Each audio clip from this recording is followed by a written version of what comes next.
Does your golf swing look like this? Well, don't be discouraged. Stay tuned for Modern Golf, featuring Dave Hill, one of America's fine young touring professionals, and Hal Scheidler, the man who believes everyone can break 80. Hello, everyone. My name is Hal Scheidler, and I do believe everyone can break 80, at least occasionally.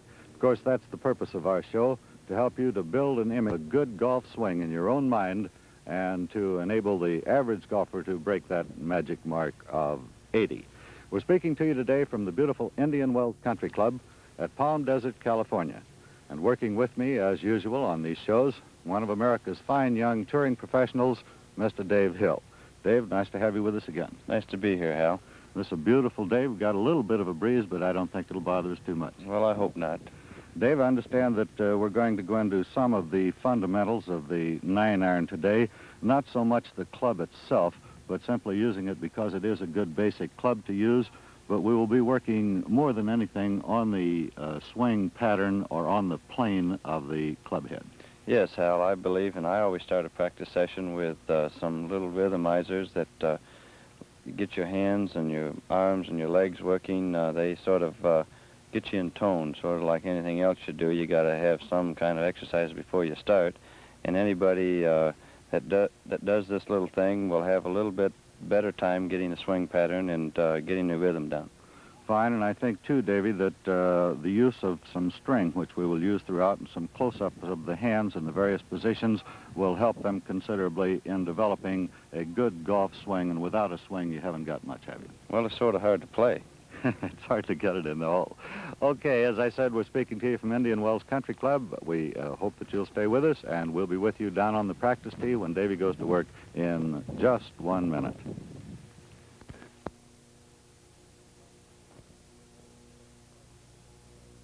The practice tee is a very important part of anybody's golf game, and we highly recommend some practice exercises. Now, Dave is going to demonstrate a little technique that he's used throughout the years. And Dave, I believe that you feel this helps greatly in developing your timing. Yes, Hal, I sort of call it my rhythmizer, and it's easier demonstrated than I can tell you about it. Fine. I'll step back out of the way, David, and let you have at it here. I think that if you folks will just take this, you can copy it right out in your own backyard, and be sure and use this every time you go to the practice tee. I think it'll help you a great deal in developing a good golf swing.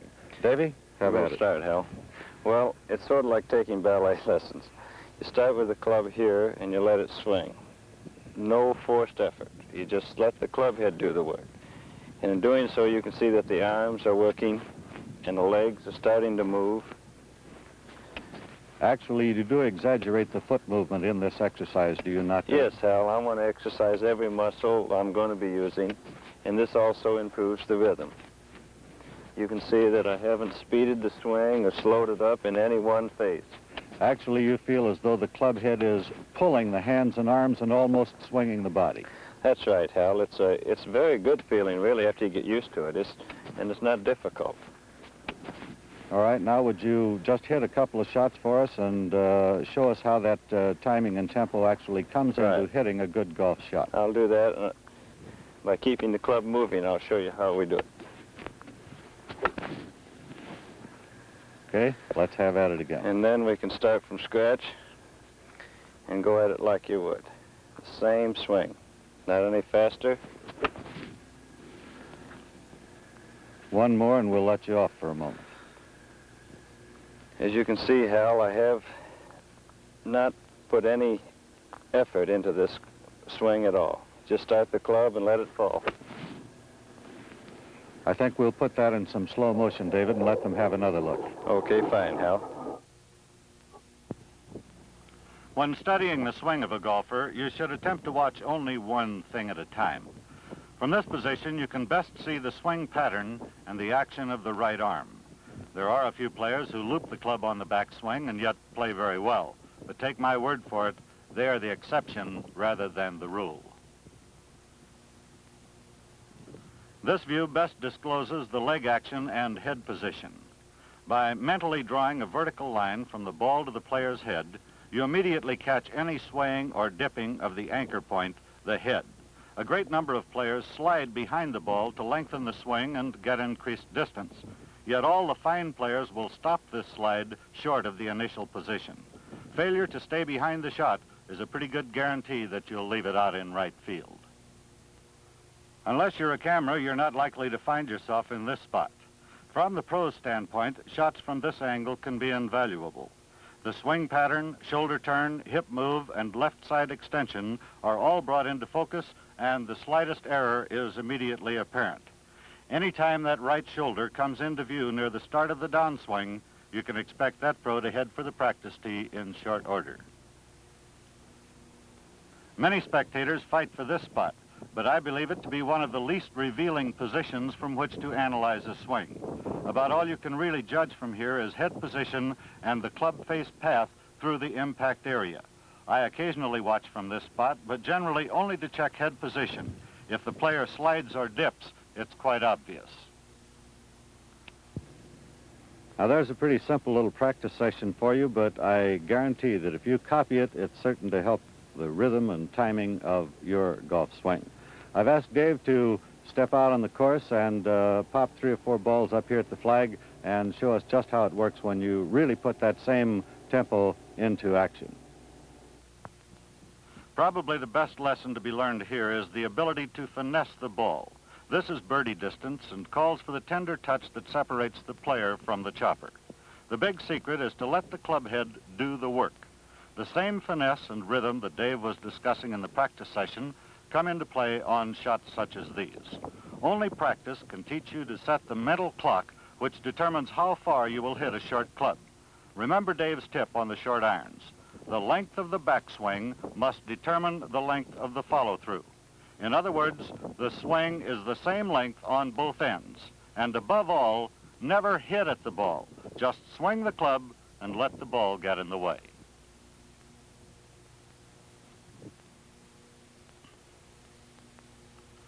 The most difficult thing for the average player to do is to keep that right elbow in the proper position. Dave keeps it under control throughout the swing. He drives the point of the elbow underneath and past the hips, actually leading the right hand. When you can do this, it's no trick to keep the left hand leading and the club face square to the line of flight.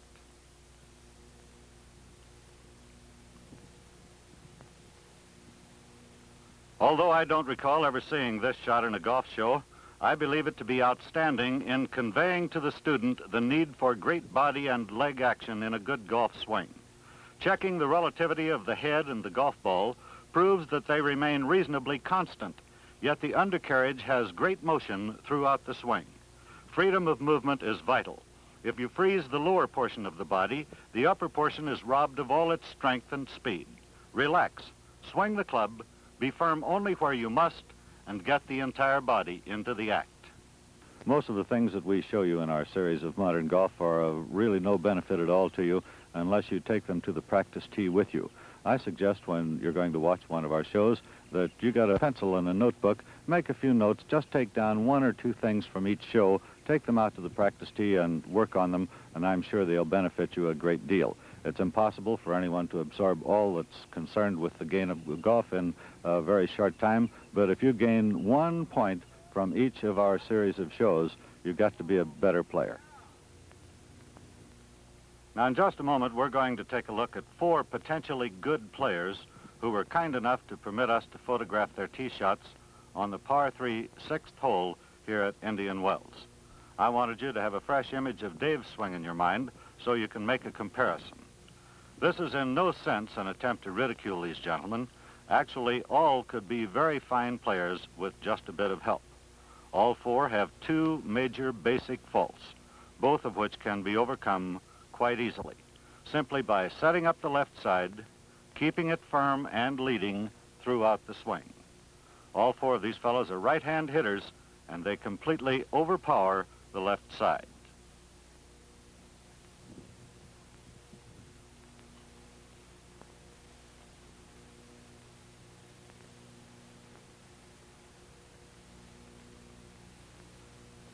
You'll notice that they all stand up to the ball very well. Their alignment is good. The only real problem is complete lack of a left side. All goes well until the club head reaches the top of the backswing. At this point, the swing is destroyed by the right hand. Wanting to hit with the right hand, the natural inclination is to make it strong. To do this, they will do one of two things, or a combination of both. Either raise the right elbow or move the right shoulder forward. Either move pushes the club head outside the line. Now they must come back to the ball, and the results are obvious.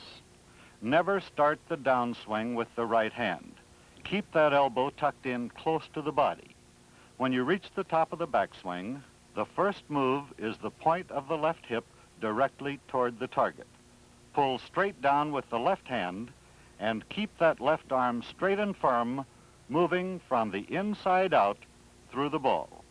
I guarantee this simple change in these fellows' swings will knock at least 10 shots off their current scores.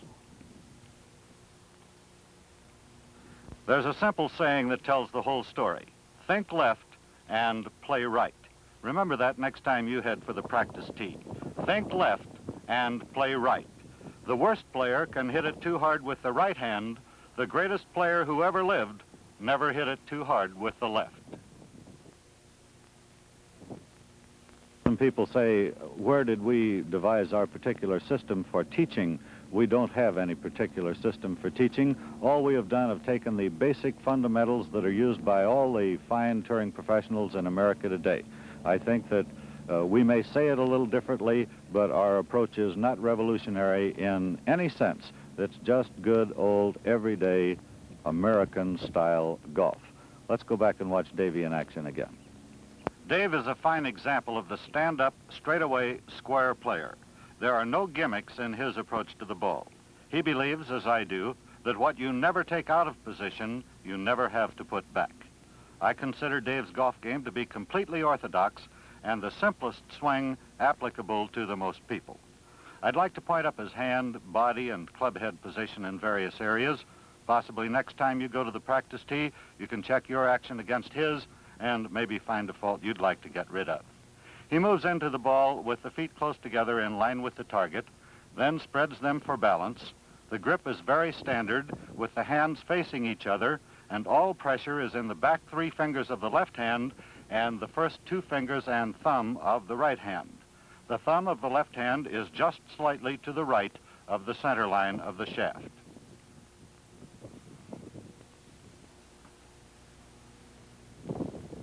The right hand is underneath the shaft, and the toe of the club points directly at the target at this point in the swing.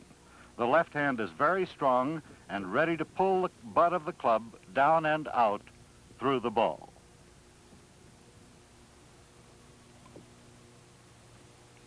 The right hand will follow the left and never pass to the front until the ball is long gone and the hands are at least waist high on the follow-through. Check the proximity of the elbows. Very close together all the way. And your better players will always finish with the elbows above the shoulders and the hands above the hip.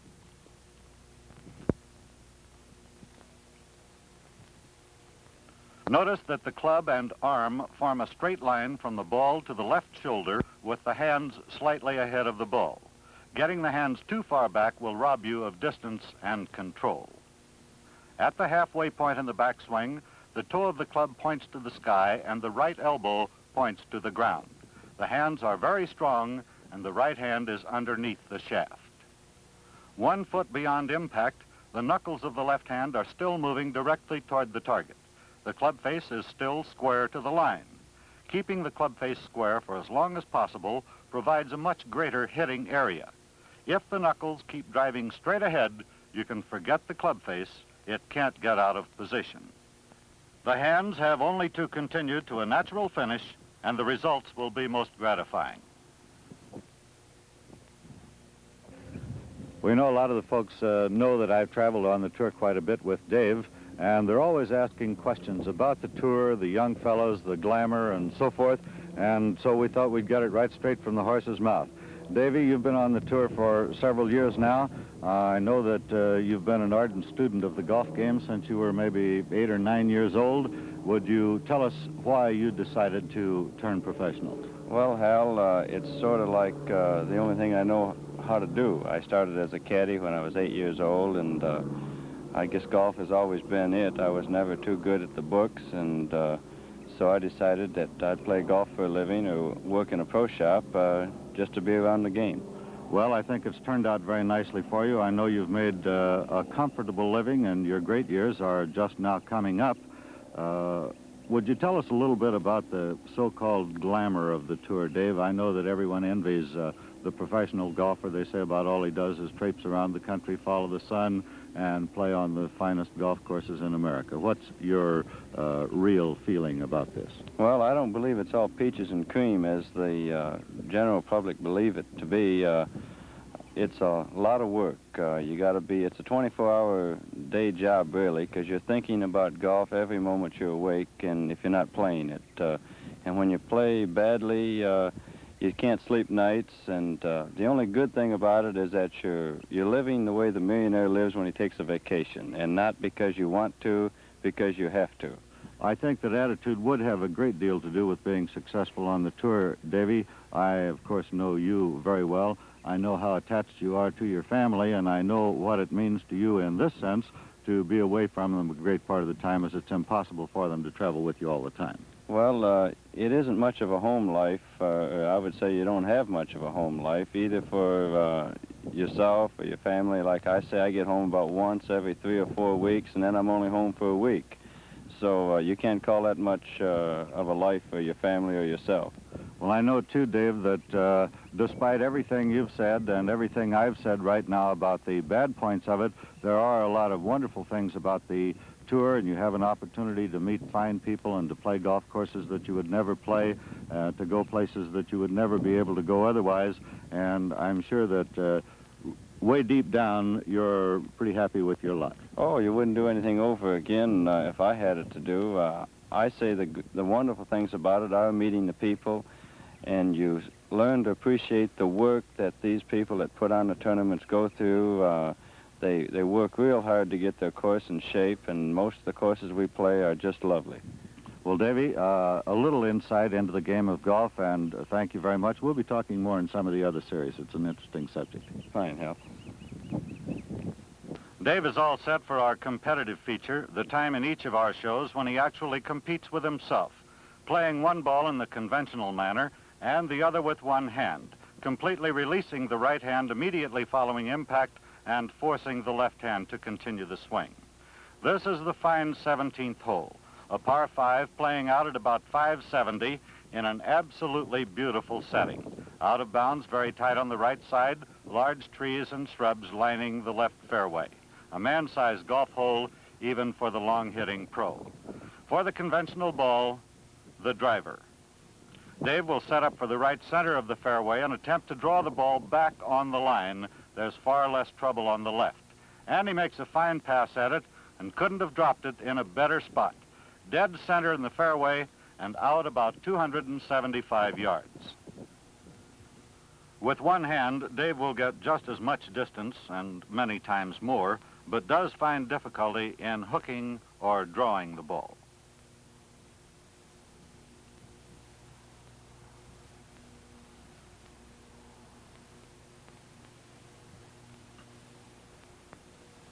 He lets the head slide in front of the ball and has pushed it down the right side.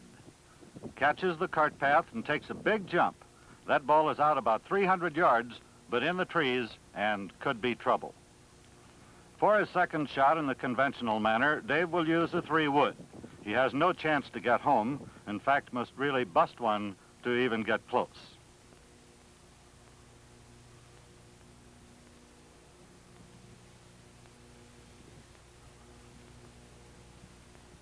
Again, he got over it just a little and has pushed this one into the trees on the right side.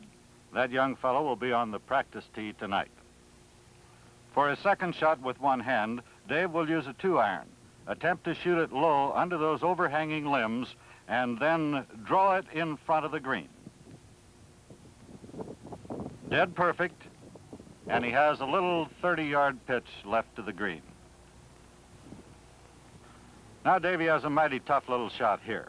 He's only about 75 yards short of the pin and will use a pitching wedge.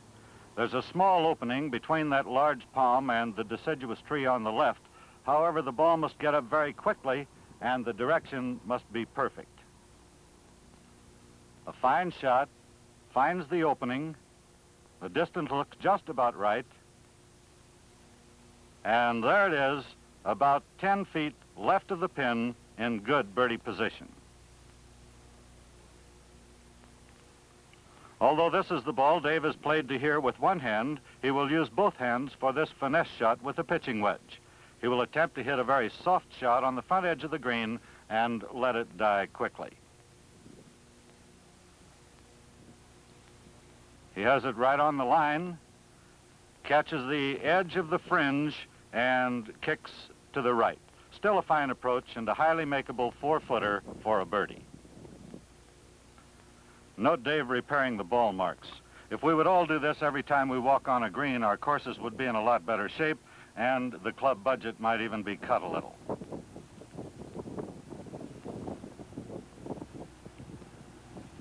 Now this is a pretty cute little putt. It looks reasonably straight, but isn't.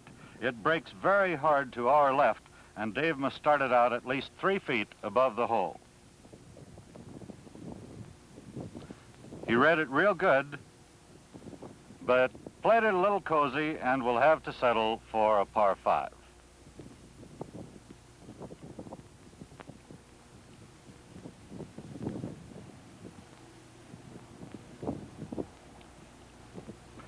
Now Dave should make this putt. He knows the line and it's close. Notice that he's putting cross-handed. That's to keep that right hand from turning over and pulling the putt.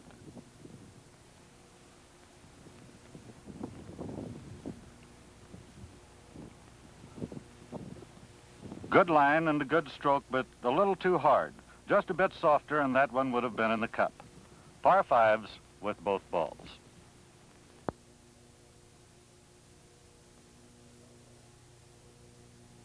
That's pretty much our golf lesson for today. I hope you'll consider the fundamentals that Davey passed along to you today. Get out to that practice tee and work on them. I'm certain you'll find them highly beneficial to your golf game. Davey, congratulations on a couple of 5s on a beautiful golf hole. Thank you, Hal. I'd like to make 4s on par 5s because they're normally your makeup holes. Yes, but you got into trouble shoving it off to the right side there a couple of times, and I thought came out of it very nicely. Well, it makes the game fun when you put it in the trees and you have to sit around and figure something out. Well, if you hit them all down the middle, Davey, our show wouldn't be very exciting. I think that most of the people playing manage to get in trouble once in a while, and it's nice to know how to get out. It wouldn't be the way I play golf. Fine. Well, Davey, thank you very much for being with us today, and we're going to see you next week, of course, and I know you'll have a good lesson lined up for us then. We're looking forward to it. Fine. This is Hal Scheidler speaking for Dave Hill and reminding you we're coming to you once again today from the beautiful Indian Wells Country Club in Palm Desert, California. And we'll see you same time, same station next week. Until then, may I remind you, keep your head down, your left arm straight, and believe me, you can break 80.